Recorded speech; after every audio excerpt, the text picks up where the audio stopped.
NEET UG 2024 exam controversies और propose solutions की इस वीडियो में मैं आपसे शेयर करने वाला हूं एक जबरदस्त आइडिया, जिसे अगर सरकार मान लेती है तो नीट क्या कोई भी एग्जाम का पेपर कभी भी लीक नहीं हो सकता। नमस्कार, मैं हूं Prabhakar Bharti, medical admission counsellor. आप सबका स्वागत करता हूं। इस वीडियो में हम एनटीए के ऊपर जो की एलिगेशंस हैं या फिर जो ऑनलाइन एग्जाम होने वाला है, जो सरकार तैयारी कर रही है, उसके चैलेंजेस क्या हैं, और इसके साथ साथ ऑफलाइन एग्जाम का सबसे सिक्योर और सबसे इनोवेटिव अप्रोच क्या हो सकता है, इस पर विस्तार से बात करने वाले हैं। शुरुआत करेंगे आरोपों से। नीट यूजी 2024 कई सीरियस एलिगेशन से प्रभावित हुआ है, जिससे कई सारे प्रोटेस्ट और रीटेस्ट की जो डिमांड है वो देश भर में उठने लगी।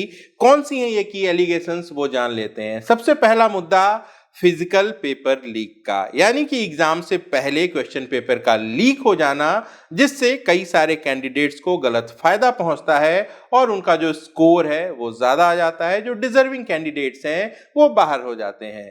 दूसरा, paper leak on Telegram channel. जी हाँ, आजकल ये चलन में है और कई सारे चैनल्स ऐसे हैं जिन पे दावा है कि बड़े पैमाने पे पेपर लीक किया गया। हालांकि इसके सबूत नहीं है, लेकिन अगर ऐसा हो रहा है तो एक बहुत बड़ा डैमेज है, खासकर उन कैंडिडेट्स के लिए जो सालों तक कड़ी मेहनत करते हैं अच्छा स्कोर पाने के लिए।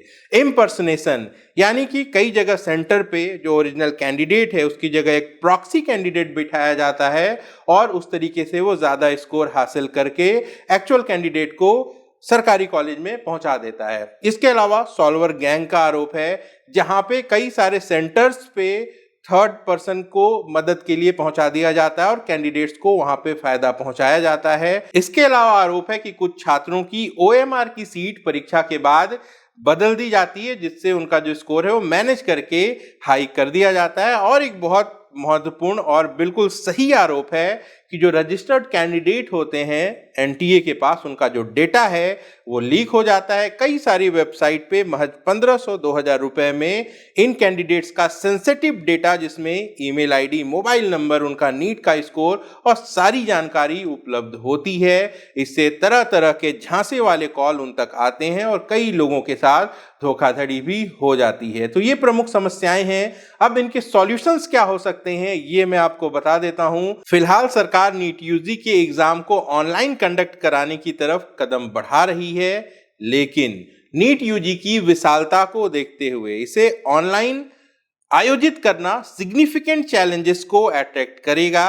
एक दो हम उदाहरण के लिए देख लेते हैं। सबसे पहली और सबसे बड़ी बात कि हमारे जो रिसोर्सेस हैं वो लिमिटेड हैं। लगभग 25 लाख कैंडिडेट्स को एक साथ एक एक कंप्यूटर उपलब्ध करा पाना और इतने सारे एग्जाम सेंटर्स को सिक्योर कर पाना अपने आप में बहुत ज़्यादा चैलेंजिंग होगा, क्योंकि यह जो स्केल है आईआईटी, जेई और कैट के मामले में कहीं ज़्यादा बड़ा है। आईआईटी में 9 से 10 लाख कैंडिडेट्स होते हैं, बावजूद इसके जो एग्ज़ाम है उसे 2 फेज में कराना पड़ता है। अगर 5 लाख कंप्यूटर्स के रिसोर्स के हिसाब से हम देखें तो नीट के लिए 5 से 6 फेजेस के एग्ज़ाम कंडक्ट कराने होंगे। और प्रॉब्लम यहीं पर है, 5 से 6 अलग अलग क्वेश्चंस के सेट्स एक जैसे नहीं हो सकते। तो इस बात की संभावना बनी रहेगी कि कैंडिडेट्स ये क्लेम कर दें कि जो पुराने फेजेस के एग्जाम थे उनका जो क्वेश्चन पेपर है उसकी डिफिकल्टी लेवल आसान थी, बाद में वो कठिन हो गई। कहने का तात्पर्य है कि अगर 5 से 6 सेट में एग्जाम्स होते हैं तो सबकी जो डिफिकल्टी लेवल्स है वो एक जैसी नहीं होगी। तो इनजस्टिस को लेके यहाँ पे भी डिमांड उठेगी और जो मैटर है वो फिर से वहाँ पे लीगल हमें देखने को मिल सकता है। दूसरी बड़ी बात सिक्योरिटी कंसर्न की है। पिछले कुछ सालों में ऐसे मामले भी जेई में देखने को मिले हैं जहां पे सेंटर पे कंप्यूटर को हैक करके सामने से कैंडिडेट बैठा हुआ होता है और बैकएंड से जो सारे आंसर्स हैं वो फिल कर दिए जाते हैं। अगर ये बड़े पैमाने पे नीट में होता है तो एक बार फिर से बड़े पैमाने पे जो लीकेज है वो हमें देखने को मिलेगी, जिसका नुकसान मेरिट वाले कैंडिडेट्स को फिर से उठाना पड़ेगा। फिर एक फेयर और ट्रांसपेरेंट एग्जाम कैसे कंडक्ट हो, इस पे हमारा प्रस्ताव ये है कि एग्जाम की जो प्रक्रिया ऑफलाइन है इसे ऑफलाइन ही रहने दिया जाए। इसके जो एसओपी है इसमें एक बड़ा बदलाव किया जाए। फिलहाल ये होता है कि एनटीए के पास क्वेश्चन पेपर तैयार होता है, वो किसी प्रिंटिंग प्रेस में प्रिंट होने के लिए जाता है। प्रिंटिंग प्रेस से वो जो क्वेश्चन पेपर है वो अलग अलग स्टेट्स के कैपिटल पे पहुंचाया जाता है बाय फ्लाइट, और उसके बाद वहां कुरियर के माध्यम से उसे सेंटर के आसपास के किसी बैंक में जाके लॉकर में सिक्योर किया जाता है, और एग्जाम से कुछ घंटे पहले उस पेपर को जो कॉलेज के टीम होती है वो बैंक जाती है, लेकर आती है और उसके बाद डिस्ट्रीब्यूट करती है। तो ये जो लंबा चौड़ा प्रोसेस है लॉजिस्टिक का, मैं इसे खत्म करने की वकालत करता हूं। जो यहाँ पे एक्सपेंसेस हैं वो भी कट होंगे, और इसका सॉल्यूशन ये है कि हर एक एग्जाम सेंटर पे क्वेश्चन पेपर के प्रिंटिंग की व्यवस्था की जाए। जी हाँ, हमारा पहला पॉइंट ये है, secured question paper printing locally at the exam centre. प्रत्येक एग्जाम सेंटर पे हाई एफिशिएंसी वाले प्रिंटर लगाइए ताकि जो क्वेश्चन पेपर है उसको लोकली हम सेंटर पे प्रिंट कर सकें। इससे क्या होगा, जो ट्रांसपोर्टेशन रिस्क था, जो एक बड़ा सिस्टम इन्वॉल्व था यहाँ पे, वो सीधे तरीके से एलिमिनेट हो जाएगा। अगला इंपॉर्टेंट पॉइंट है online release of question paper, यानी कि एनटीए जो क्वेश्चन पेपर बनाएगा वो एग्जाम से ठीक 2 से 3 घंटे पहले ऑनलाइन जारी कर दे। पहले से ये प्लानिंग कर ली जाए कि कैंडिडेट की सीटिंग प्लान क्या है, उसके हिसाब से एक ऑर्गेनाइज्ड सेट का सीक्वेंस बन के आए, वो इंस्ट्रक्शन सीधे प्रिंटर को जाएगा और सेट बाय सेट वहां पे जो प्रिंटिंग है वो शुरू हो जाएगी। लीक की गुंजाइश नहीं रहनी चाहिए। इसके लिए हमारा तीसरा पॉइंट है कि स्ट्रांग रूम का अरेंजमेंट किया जाए। हर एक सेंटर पे कुछ लोगों को एक स्ट्रांग रूम बनाकर उसमें उनकी ड्यूटी लगा दी जाए, उनके मोबाइल फोन या दूसरे जितने भी गैजेट्स हैं उनको बिल्कुल बाहर कर दिया जाए। और इनका काम क्या होगा, जब एनटीए की तरफ से क्वेश्चन पेपर आएगा, जब प्रिंटिंग शुरू होगी तो हर एक सेट को स्टेपल करना और सील करना। याद रखेंगे, यहाँ पे उनको किसी भी तरीके से उस स्ट्रांग रूम से बाहर कम्युनिकेट करने नहीं दिया जाएगा। और इसको बेहतर तरीके से करने के लिए आप अगला पॉइंट ऐड कर सकते हैं, एनटीए का ऑफिशियल ऑब्जर्वर। जी हाँ, एनटीए अपने तरफ से एक ऑब्जर्वर हर एक सेंटर पे भेजेगा जो कि स्ट्रांग रूम के अंदर मौजूद होगा, जो ये सुनिश्चित करेगा कि वहां किसी भी तरीके की गड़बड़ी नहीं हो रही है। और ज्यादा सिक्योर कैसे कर सकते हैं, अगला पॉइंट है सीसीटीवी कैमरा मॉनिटरिंग। हर एक स्ट्रांग रूम में एक सीसीटीवी कैमरा लगा दीजिए जिसकी जो मॉनिटरिंग है वो सीधे सीधे एनटीए के कंट्रोल रूम से होती रहे।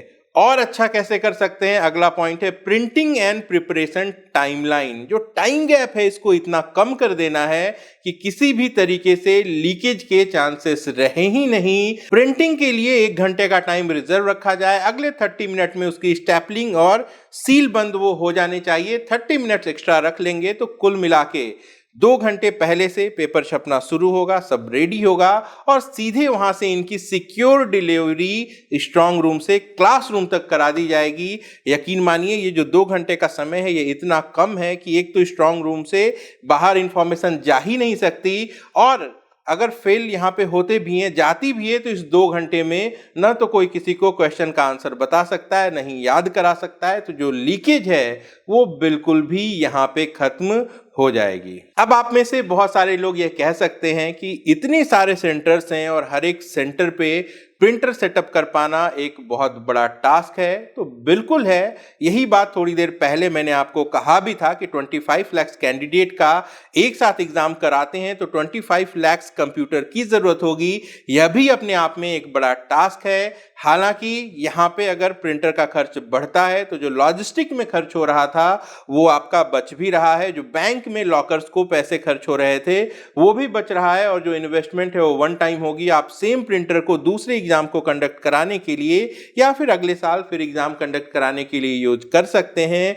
इस पे हाइपोथेटिकल अप्रोच क्या हो सकती है ये हम वीडियो के आगे के हिस्से में जानेंगे। फिलहाल इसको और ज्यादा सिक्योर करने के लिए नीट यूजी का क्वेश्चन पेपर कैसे तैयार हो इसके लिए भी मैंने सजेशंस बनाए हैं, चलिए उसे देख लेते हैं। क्वेश्चन पेपर जहां बनता है वहां से लीक होता हो ऐसा कोई भी एविडेंस कभी सामने नहीं आया है। फिर भी इसको और ज्यादा सिक्योर करना हो तो क्वेश्चन क्रिएशन के लिए हर एक सब्जेक्ट के एक एक विशेषज्ञ होंगे, फिजिक्स, केमिस्ट्री, बॉटनी, जूलॉजी, सब क्या करेंगे, अपने अपने सब्जेक्ट के 5 यूनिक सेट ऑफ क्वेश्चंस तैयार करेंगे। ये प्रश्न ऐसे होने चाहिए जो पूरे सिलेबस को कवर करें, डिफिकल्टी लेवल भी जो इनकी हो वो बैलेंस्ड हो। फिर क्या होगा, जिस दिन नीट का एग्जाम होगा उस दिन कंप्यूटर रैंडमली इन 5 सेट्स को मिक्स करके इनमें से यूनिक एक ऐसा सेट तैयार करेगा जो फिर से पूरे सिलेबस को कवर करता हो। चाहे तो यहाँ एक और सेट बना के बैकअप रख लें, जो एग्जाम पे प्रॉब्लम हो जाती है तो वहां पे बैकअप क्वेश्चन यूज किया जाता है। तो 2 सेट यहाँ से 200 क्वेश्चन के तैयार कर लिए जाएंगे, जिनमें से 180 क्वेश्चंस अटेम्प्ट करने होते हैं। इससे क्या होगा, एक एक्सपर्ट जिसने 250 क्वेश्चन तैयार किए थे उसे भी नहीं पता है कि उसमें से कौन से 50 क्वेश्चंस अगले एग्जाम में आने वाले हैं। तो एनटीए एग्जाम के ठीक पहले एनटीए के सर्वर से ये क्वेश्चन मिक्स होके एक सेट बनेगा।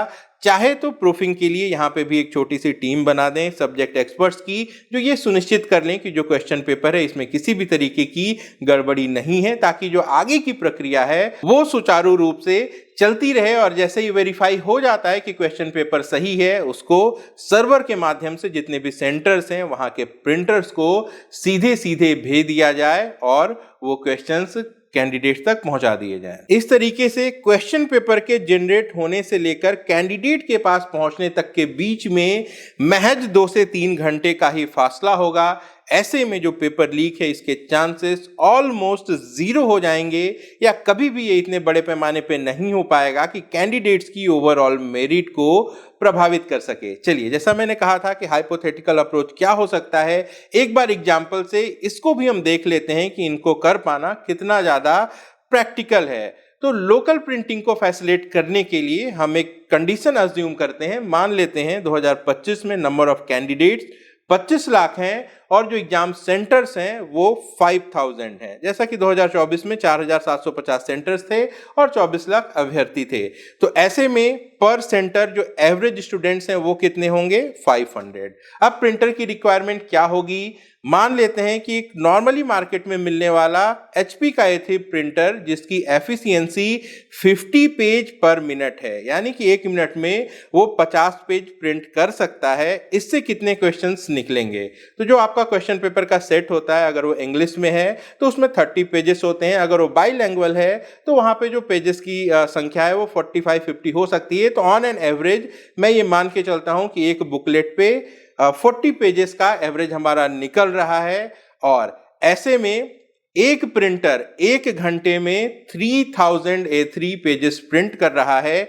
एक A3 पेज में 2 A4 पेजेस निकलते हैं, यानी कि एक अकेला प्रिंटर 1 घंटे में 150 क्वेश्चन के सेट को प्रिंट कर सकता है। तो अगर सेंटर पे 500 कैंडिडेट्स हैं तो प्रिंटर की एफिशिएंसी के हिसाब से 4 प्रिंटर्स काफी होंगे, लेकिन एक और प्रिंटर यहाँ पे एज अ बैकअप रखे जा सकते हैं, ताकि अगर किसी प्रिंटर में कोई प्रॉब्लम आ जाए तो वो जो बैकअप का प्रिंटर है उसे यूज किया जा सकेगा। खैर, ये हमारा सजेशन है। गवर्नमेंट जब ये काम किसी बड़ी एजेंसी जैसे कि TCS को सौंपेगी तो TCS वहां पे इससे भी ज्यादा एफिशिएंसी वाले प्रिंटर्स को इंस्टॉल कर सकता है। हाँ, एक बात का ध्यान रखना है कि प्रॉपर पावर बैकअप और इंटरनेट का बैकअप वहां पे होना चाहिए, ताकि जो सर्वर से क्वेश्चंस आते हैं वो टाइमली सिस्टम तक पहुंच सकें और प्रिंट हो सकें। फिर एक सामान्य सा सवाल है कि क्या इससे कॉस्टिंग बहुत ज्यादा बढ़ जाएगी।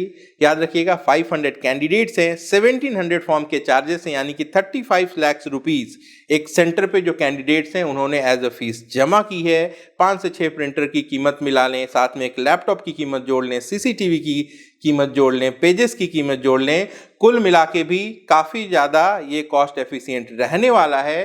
क्योंकि मैंने अभी बताया था कि ट्रांसपोर्टेशन जो स्टोरेज है इसमें भी काफ़ी ज़्यादा पैसे सरकार को खर्च करने पड़ते हैं, और ये जो प्रिंटर्स हैं ये दूसरे एग्ज़ाम में या फिर फ्यूचर में इसी एग्ज़ाम में यूज भी किए जा सकते हैं। और एक सवाल है कि अगर टेक्निकल फॉल्ट आ गई तो क्या होगा। तो इसको सुनिश्चित करने के लिए जब एग्जाम के एक्चुअल क्वेश्चन पेपर प्रिंट होने हैं उसके भी 2-3 घंटे पहले एनटीए के सर्वर से एक डेमो क्वेश्चन पेपर इन सबको भेजे जा सकते हैं। ट्रायल रन आप इसे कह सकते हैं, और ट्रायल रन में ये कंफर्म हो जाएगा कि जो सारे प्रिंटर्स हैं वो सही काम कर रहे हैं, और इसके साथ दिक्कत होने की संभावना जो है वो खत्म हो जाएगी। क्वेश्चन के क्रिएट होने से लेके एग्जाम सेंटर पे कैंडिडेट तक क्वेश्चन पहुंचने की इस प्रक्रिया पर मुझे लगता है कि अगर काम किया जाता है तो जो पेपर लीक है वो बिल्कुल भी बंद हो जाएगा। आपका इस पर क्या सुझाव है मुझे कमेंट करके ज़रूर बताइएगा। और अब हम यहाँ से चलते हैं एक स्टेप आगे और बात करते हैं कि जो OMR है इसकी सिक्योरिटी बढ़ाकर किस तरीके से इस पूरी प्रक्रिया को और ज्यादा ट्रांसपेरेंट किया जा सकता है। आपको जानकारी के लिए बता दूं कि भारत सरकार के लिए जो पासपोर्ट सेवा केंद्र हैं वहां पे TCS बहुत अच्छे तरीके से काम करती है। उनके पास एक स्कैनर होता है जिसमें वो आपके डॉक्यूमेंट को with in a few second scan कर लेते हैं। तो यहाँ पे मेरा प्रस्ताव ये है कि एग्जाम सेंटर पे जो स्ट्रांग रूम है जहाँ क्वेश्चंस प्रिंट करने के लिए प्रिंटर्स लगे हैं, यहाँ पे कुछ हाई एफिशिएंसी स्कैनर्स भी लगाए जाएं। जैसे ही एग्जाम खत्म होता है तुरंत सभी कैंडिडेट्स के OMR को कलेक्ट करके स्कैनर में डाला जाए। 30 मिनट्स के अंदर अंदर उनकी जो स्कैनिंग है उसको कंप्लीट करके उसकी जो कॉपी है वो NTA के सर्वर पर अपलोड कर दी जाए। और इसके साथ साथ NTA यह सुनिश्चित करे कि वो सेम डेटा एक किसी बैकअप सर्वर पे फॉर एग्जाम्पल CBI के पास या किसी दूसरी एजेंसी इटसेल्फ TCS के पास सिक्योर कर दिया जाए। ठीक है, अब इसके बाद आप क्या करिए कि उस क्वेश्चन पेपर को जैसे आप सील करते हैं सील कर दीजिए। जिस तरीके से वो बैंक के माध्यम से वैल्यूएशन के लिए भेजा जाता है आप उसे भेज दीजिए। लेकिन एग्जाम के दिन ही अगले कुछ घंटों में जो कैंडिडेट्स ने OMR पे अपनी परफॉर्मेंस दी थी उसकी स्कैन्ड कॉपी कैंडिडेट्स को भी ईमेल कर दीजिए। क्या फायदा होगा इससे? कई सारे कैंडिडेट्स जो कि फेक क्लेम करते हैं, जो आपने कुछ दिन पहले सोशल मीडिया पे देखा भी, इस तरीके के जो दावे हैं ये खत्म हो जाएंगे। इसके साथ साथ लोगों के मन में विश्वास बढ़ेगा कि कैंडिडेट जो भी परफॉर्मेंस देकर आया था उसकी जो कॉपी है वो ऑलरेडी उनके पास है। तो जो इस तरीके के आरोप लगते थे कि OMR सीट बदल दी जाती है, नंबर बढ़ा दिए जाते हैं, इनके होने की संभावना भी बिल्कुल शून्य हो जाएगी। और एक बहुत बड़ी बात है कि NTA की तरफ से डेटा लीक हो जाता है जिसमें कैंडिडेट्स के रिजल्ट के साथ साथ फोन नंबर, ईमेल आईडी सारी चीजें होती हैं। तो इसके लिए तो NTA में रिफॉर्म करने की जरूरत है। इस तरीके के सिस्टम्स उनको लगाने होंगे कि जो भी बड़े डेटा ट्रांसफर्स हो रहे हैं उनको मॉनिटर किया जा सके, जो डेटा है वो उनके सिस्टम से बाहर न जा सके। इसके लिए प्रॉपर ट्रेनिंग भी देनी होगी, कुछ कड़े कानून बनाने होंगे, रेगुलर ऑडिट्स करनी होंगी और ध्यान देना होगा कि जो एक्सेस कंट्रोल है वो सीमित लोगों तक रहे और जो ईमानदार लोग हैं वो उन तक ही रहे। तो इस तरीके से क्वेश्चन के बनने से लेके एग्जामिनेशन हॉल में कैंडिडेट तक पहुंचने तक और एग्जाम खत्म होने के बाद OMR तक का जो सिस्टम है वो कंप्लीटली सिक्योर हो जाएगा। हर कोई एक बार फिर से एग्जाम के प्रोसेस पे भरोसा कर पाएगा। और जैसा कि मैंने कहा था कि बात चाहे नीट के एग्जाम की हो, किसी दूसरे कॉम्पिटिटिव एग्जाम की हो या फिर जो जॉब के लिए एग्जाम्स होते हैं उनकी हो, कभी भी पेपर लीक जैसी चीजें नहीं हो सकती हैं। और ये ऑनलाइन एग्जाम से भी ज्यादा एक सिक्योर सिस्टम साबित हो सकता है। यहाँ आपकी क्या राय है मुझे कमेंट करके जरूर बताइएगा। फिलहाल मेरा ये मानना है कि ये जो सुझाव हैं इसको लागू करके क्वेश्चन के फॉर्मेशन में और एग्जाम के कंडक्ट कराने में जो प्रोसीजर है वो बिल्कुल सिक्योर होगा, जो एग्जाम है वो बिल्कुल फेयर होगा। ये जो प्रपोजल है ये ऑलरेडी जो हमें पोर्टल मिला था, जो एक कमिटी बनाई गई थी NTA के रिफॉर्म के लिए, उन्होंने जो मौका दिया था वहां हमने भेज दिया है।